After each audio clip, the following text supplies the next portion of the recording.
ये नोकझोंक की बात नहीं है। देखिए, कुछ फैक्ट्स थे, तथ्य थे जो मैं स्पष्ट करना चाहता था। और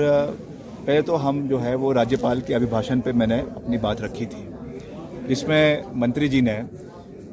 राकेश पठानिया जी ने जो है वो व्यक्तिगत रूप से टिक्का टिप्पणी शुरू करी। और इस मसले पर मैंने जो अपनी हमारी लीगल टीम है उनसे विचार विमर्श किया कि मैं मंत्री जी पर जो है डेफेमेशन का केस यानी मानहानि का केस जो है वो करना चाहता हूँ। मगर उन्होंने हमें कहा कि क्योंकि ये बातें जो है वो विधानसभा के अंदर की गई है, हाउस के अंदर की गई है, इसलिए इसमें जुडिशियल इम्यूनिटी होती है और इसलिए आपने जो भी कहना है स्पष्टीकरण आप विधानसभा के अंदर ही दें। उन्होंने जो बातें कुछ सीबीआई रेड को लेकर और कुछ जो वीरभद्र सिंह जी के ऊपर सीबीआई और ईडी के केसेस चलाए गए थे उसके ऊपर जो है टिक्का टिप्पणी करी है, उनका सुपुत्र होने के नाते ये मेरा नैतिक जिम्मेवारी है कि मैं इसके स्पष्टीकरण दूं। और पहली बात तो मैंने विधानसभा के अंदर ये कहा कि सिंस माय फादर्स डिमाइस, जहाँ तक ये कोर्ट में ये मसले थे ये अबेट हो चुके हैं और अबेट का मतलब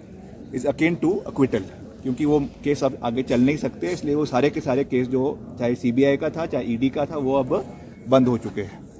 और उस पर इनका जो है बयानबाजी करना मंत्री का, मैं समझता हूं कि वो ठीक नहीं है।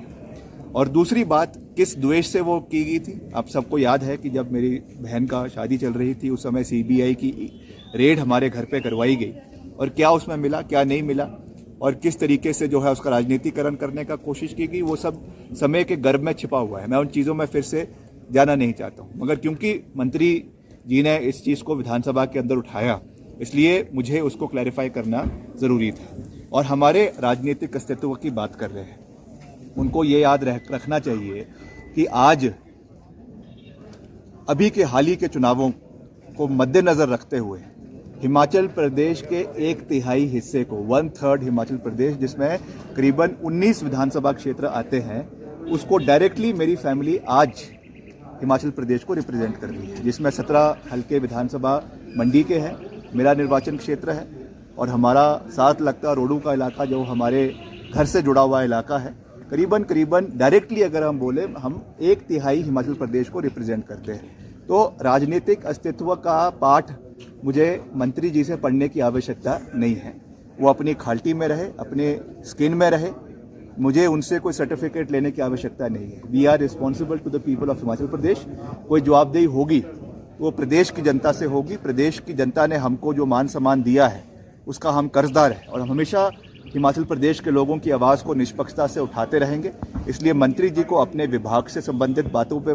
कार्य करना चाहिए, उनसे अपना विभाग तो संभल नहीं रहा है। सुक्खू जी ने जो बातें मटौर हाईवे के बारे में कही, उसमें जो फॉरेस्ट क्लियरेंसेज नहीं हो रही है, उनकी अपनी जो एनजीओज है, उनकी कंपनीज है, जिस पे जो है कुड़की उसकी हो गई है और उसमें बैंक ने उनको ब्लैकलिस्ट उनके एनजीओज को कर दिया है, उसके बारे में मंत्री जी को ध्यान रखना चाहिए। और उन बातों में जिसमें कोई तथ्य नहीं है, उन बातों पे जो उनकी मानसिकता से, उनकी सोच से बहुत ऊंचे हैं और जिस व्यक्ति के बारे में वो टिक्का टिप्पणी करने की बात कर रहे हैं वो 6 बार हिमाचल प्रदेश के मुख्यमंत्री रहे, इसलिए हमें मंत्री जी से इसके लिए सर्टिफिकेट लेने की आवश्यकता नहीं है। और मैंने मुख्यमंत्री जी से भी निवेदन किया कि अपने मंत्रियों पर लगाम लगाएं। मुख्यमंत्री जी इतना मान सम्मान करते हैं, मुख्यमंत्री जी इतना सम्मान वीरभद्र सिंह जी का करते हैं और इस तरीके की बात करना मैं समझता हूं कि वो एक मंत्री को शोभा नहीं देता है।